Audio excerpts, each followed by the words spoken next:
السلام علیکم ورحمۃ اللہ وبرکاتہ. حامدا ومصلیا اما بعد فاعوذ باللہ من الشیطان الرجیم. بسم اللہ الرحمن الرحیم.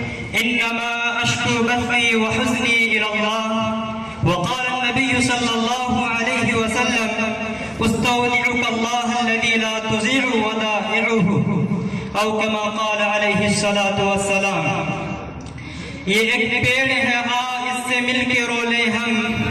یہ ایک پیڑ ہے، آ اس سے مل کے رو لیں ہم. یہاں سے تیرے میرے راستے بدلتے ہیں. آسمانی علم و ادب کے نیر تابہ، گرامی قدر و عالی مقام حضرت مولانا محمد فاتح اقبال صاحب ندوی دامت برکاتہم العالیہ محتمم مدرسہ ہانا، قابل ستائش و تعظیم مشفق و مربی اساتذہ کرام، مہمانان خصوصی اور مادر علمی کہ میرے سعادت مند ہم سفروں. آج کا دن ہمارے سامنے خوشی و غم کی ملی جلی کیفیت کے ساتھ جلواگر ہے. ہم اپنے دلوں میں وصال و فراق کے دو متضاد اثرات پا رہے ہیں. خوشی اس بات کی کہ آج بحمدللہ درجہ عالیہ ثانیہ تک کی تعلیم مکمل کر کے اعلیٰ تعلیم کے حصول کے لیے ہمیں منبع علم و ادب اور مرکز عشق و محبت یعنی بر صغیر کے عظیم اسلامی درسگاہ دارالعلوم ندوۃ العلماء کی جانب رخت سفر باندھنا ہے. غم اس بات کا کہ جس زمن آور میں رہ کر ہم نے قال اللہ و قال الرسول کے زمزموں کے ساتھ تعلیم ایام گزارا، آج اسے ہی الوداع کہنا پڑ رہا ہے. مجھے کبھی یہ خیال تک نہ آیا تھا کہ اتنی برق رفتاری سے یہ وقت گزر جائے گا اور اپنے مشفق اساتذہ کرام اور رفقائے اعظام کو نہ چاہتے ہوئے بھی داغ مفارقت دینا ہوگا. لیکن وقت کو کبھی قرار نہیں، یہ برسوں کا سفر لمحوں میں طے کرتا ہے. دل تو چاہ رہا ہے کہ سدا اس چمن کا بلبل بنا رہوں، جہاں چاہوں اڑوں اور جہاں چاہوں بیٹھوں، مگر یہ نظام قدرت ہے کہ رہنے کو سدا دہر میں آتا نہیں کوئی. مجھے آپ حضرات کے سامنے اپنے دلی احساسات و جذبات کو پیش کرنے کا موقع دیا گیا ہے. اس پر اللہ تبارک و تعالیٰ کے بے حد شکر گزار ہوں کہ اللہ تبارک و تعالیٰ نے مجھے یہ حوصلہ بخشا جس کی بدولت آپ کے سامنے کھڑا ہوں. مجھے سمجھ نہیں آ رہا کہ دور تعلیم کے بیتے دن کو کہاں سے چھیڑوں اور کہاں کو تمام کروں، لیکن پھر بھی بیان کرنے کی ممکن بھرسعی کر رہا ہوں کیونکہ السعی منا والاتمام من اللہ العلی القدیر. امید ہے کہ آپ مجھے اپنی توجہ کو مستحق گردانیں گے. عجب سی کشمکش میں مبتلا ہوں کیا بتاؤں میں، عجب سی کشمکش میں مبتلا ہوں کیا بتاؤں میں، کہ دکھڑا اپنے دل کا آپ کو کیسے سناؤں میں. حضرات، بندہ ناچیز نے 28 اپریل 2003 کو بھوکرہا و نرسنگ گاؤں پالیکا سنسری نیپال نامی اس بستی میں اپنی آنکھیں کھولی جہاں کے اکثر بچے تعلیم و تربیت سے کوسوں دور تھے اور میرا کنبہ بھی اسی راہ کا مسافر تھا. لیکن بحمدللہ والدین دینی و علمی مزاج کے حامل تھے، اس لیے پہلے تو انہی کے آغوش محبت میں شعور و تمیز کا مرحلہ طے کیا. پھر جب کچھ چلنے پھرنے اور دوڑنے بھاگنے کے قابل ہوا تو میرے مشفق والدین نے میری تعلیم و تربیت کے لیے اپنے ہی گاؤں کے اس مکتب کا انتخاب کیا جو اس وقت تعلیم و تربیت کا فریضہ انجام دینے میں کوشاں تھا اور فی الحال مدرسہ کی شکل اختیار کر چکا ہے. الحمدللہ میں نے وہاں پر حافظ معلم صاحب مظاہری مدرج اللہ العالی کی شفقت بھری نگرانی میں الف با سے اپنا تعلیمی سلسلہ جاری کیا. مکتب کا پہلا درجہ مکمل ہونے کے بعد والدین اور بڑے بھائی جان نے میرے خاندان میں سب سے پہلے حفظ قرآن کا شرف حاصل کرنے والی شخصیت استاد محترم حافظ مہربان صاحب مدرج اللہ العالی کے مشورے سے انہی کے زیر سرپرستی گورکھا ضلع نیپال کے مشہور ادارہ مدرسہ سیدنا ابی بکر نے تحفیظ القرآن الکریم کے حفظ قرآن پاک کے ساتھ حاصل کرنے کے لیے بھیجنے کا فیصلہ کیا. جیسے ہی شوال المکرم کا مہینہ شروع ہوا امی میرے جانے کی تیاری کرانے میں مصروف ہو گئی. جس دن مجھے گورکھا جانا تھا کیا بتاؤں اس وقت میرے کیا جذبات تھے. جب بھی اس دن کو یاد کرتا ہوں تو امی کی خوشی، ان کے احساسات اور ان کے الفاظ یاد کر کے بے تحاشا رو پڑتا ہوں. اس دن ہوا یہ کہ میں نے جانے کی خوشی میں مست مگن ہو کر بکریاں کھولی، یہ سوچ کر کہ آج میدان وغیرہ میں گھوم پھر لوں گا اور بکریوں کو چراگاہ سے چرا کر بھی لے آؤں گا، لیکن بچپن کی زندگی بھی کیا عجیب ہوتی ہے۔ وہاں گیا اور کھیل کود میں اس قدر مصروف ہو گیا کہ گورکھا جانا یاد ہی نہ رہ سکا۔ کچھ دیر بعد یاد آیا تو سوچا کہ اب گورکھا جانے کے لیے گھر چلتے ہیں۔ بکریوں کو گھر لانے کے لیے نکل اکٹھا کیا تو دیکھ رہا ہوں کہ خوبصورت سا موٹا تازہ خصی کہیں گم ہو چکا ہے۔ بہت تلاشا نہیں ملا تو گھر آ گیا۔ گھر آ کر بتایا تو ابو مجھ پر بہت غصہ ہوئے۔ امی نے کسی طرح ابو کو منایا اور مجھ سے کہا کہ پہلے آپ تیار ہو جاؤ گورکھا کے لیے، بعد میں انشاءاللہ اسے تلاش لیں گے، ملا تو ملا، نہیں ملا تو صبر کر لیں گے۔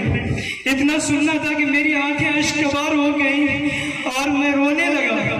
قربان جاؤ امی ابو جان کے اس جذبے پر کہ اتنے بڑے نقصان کے ساتھ بھی خوشی انہیں نے مجھے یہ گورکھا بھیجنے کا گورکھا بھیج دیا، یہ کہہ کر کہ بیٹا تم حافظ قرآن بن جاؤ، ہمیں تو بس یہی چاہیے۔ حالانکہ اس وقت ہمارے غربت کا عالم یہ تھا کہ روانگی کے وقت ایسے پرانے اور پھٹے بیگ میں سامان لے جانا پڑا جو بیگ باجی کو ابو نے کئی سال قبل خرید کر دیا تھا۔ خیر ہم کسی طرح استاد محترم کے ہمراہ گورکھا پہنچے۔ ناظم صاحب یعنی حضرت مولانا ضیاء الرحمن ندوی مدظ اللہ العالی نے مرحبا کہا۔ حافظ مہربان صاحب نے ہمارے داخلے کی کاروائی مکمل کروائی اور ہم نے اس چمن پور بہار میں نورانی قاعدہ سے اپنی تعلیم کا آغاز کر دیا۔ حافظ مہربان صاحب نے کبھی ہمیں اکیلے پن کا احساس تک نہ ہونے دیا۔ الحمدللہ ان کی محبت و الفت کی پربہار فضا میں 4 سال کے اندر اللہ تبارک و تعالیٰ نے حفظ قرآن کی دولت سے مجھے مالا مال کر دیا، جس سے امی ابو بڑے بھائی جان و اہل خانہ کی ایک دلی خواہش پوری ہو گئی اور وہ بہت خوش ہوئے، بڑی دعائیں دی۔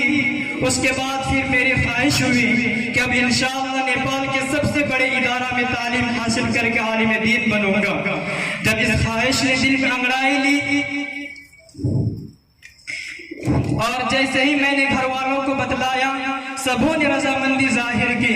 میں نے رمضان المبارک کے بعد مادر علمی دارالعلوم نور الاسلام جلپا پور سنسری نیپال کا رخ کیا، چونکہ وہاں پہلے سے ہی میرے سب سے بڑے مامو جان یعنی حضرت مولانا محمد اکرام الحق ندوی مدظ اللہ العالی دارالفتاء اور کتب خانے میں دینی خدمات انجام دے رہے تھے۔ اللہ ان کی خدمات کو قبول فرمائے اور عمر و صحت میں خوب برکتیں دے۔ انہوں نے بآسانی دارالعلوم کے درجہ خصوصی میں داخلہ کروا دیا۔ الحمدللہ دارالعلوم نے چند ہی سالوں میں مجھے زیور علم سے آراستہ و پیراستہ کیا۔ وہاں مجھے آسمان علم و ادب کے کئی آفتاب و احتاب سے خوب فیضیاب ہونے کا موقع ملا۔ اللہ ان سب کو جزائے خیر عطا فرمائے، آمین۔ مختصر یہ کہ سال خصوصی سے عالیہ اولا تک کا علمی سفر وہیں طے ہوا، البتہ کیسے اور کیوں کر طے ہوا یہ ایک دلچسپ مگر طویل داستان ہے۔ وقت کی نزاکت کی وجہ سے بعد ناخواستہ اسے ترک کرتا ہوں۔ سامعین بس عالیہ ثانیہ میں داخلے کے لیے جس دن میں نے اس پررونق مادر علمی میں قدم رکھا تھا تو فطری طور پر اجنبیت کا بہت احساس تھا، لیکن جیسے جیسے دن گزرتے گئے اساتذہ اور رفقا سے وہ ذہنی فاصلہ ختم ہوتا گیا۔ اساتذہ کرام نے بھرپور محبتوں اور شفقتوں سے نوازا۔ ہم رفقا میں شیر و شکر ہو کر صبح و شام دروس و متعلقات دروس میں منہمک ہو گئے۔ اس ادارے میں جہاں ہم تعلیم و تربیت سے خود کو فیضیاب کر رہے تھے، وہی ہماری زبان کی صلاحیت کو سیکل کرنے کے لیے مادر علمی کے ذمہ داران کی جانب سے اناد العربی اور بزم خطابت کرنے والا انتظام موجود تھا۔ اسی طرح قلم میں نکھار پیدا کرنے کے لیے ماہنامہ شاہین، الحرام، دلائٹ اور کرانتی کے نام سے ادارے یہ بھی جاری تھے۔ اس کے علاوہ وقتاً فوقتاً اور بھی مفید پروگراموں کا ایک خوبصورت سلسلہ تھا۔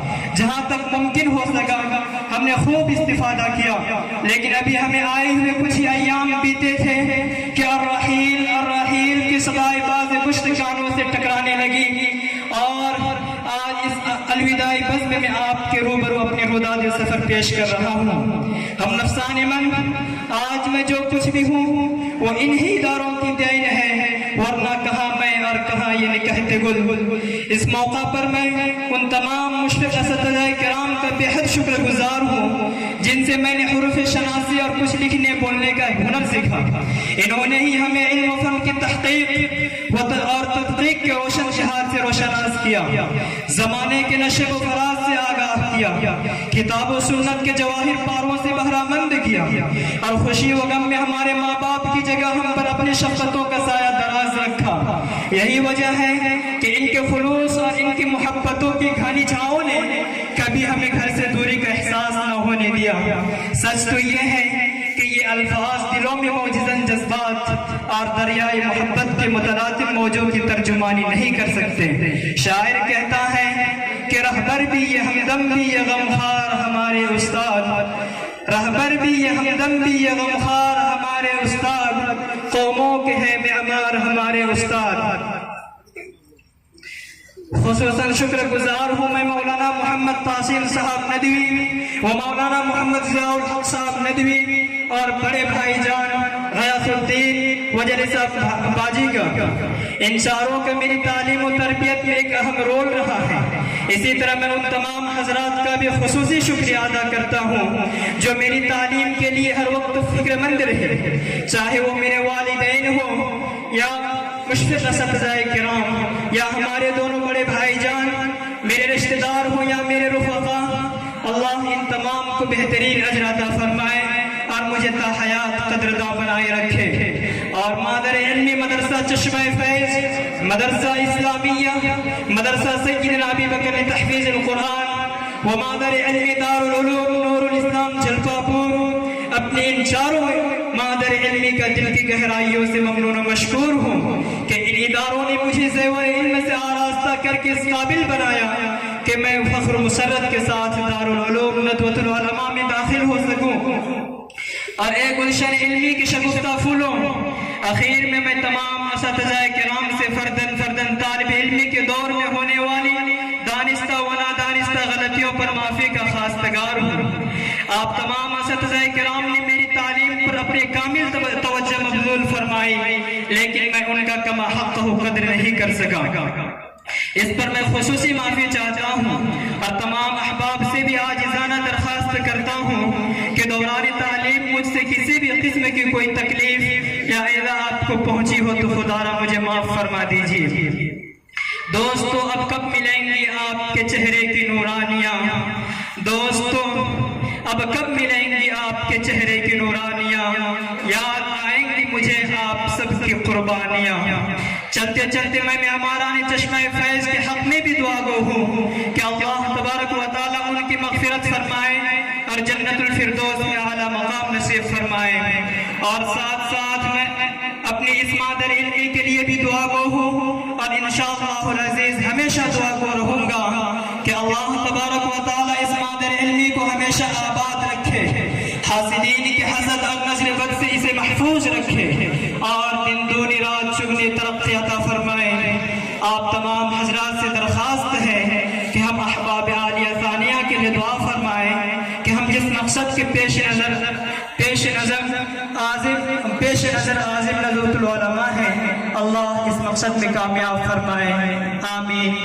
اب تو جاتے ہیں بت کدے سے میر، اب تو جاتے ہیں بت کدے سے میر، پھر ملیں گے اگر خدا لایا۔ فی امان اللہ، والسلام علیکم ورحمۃ اللہ۔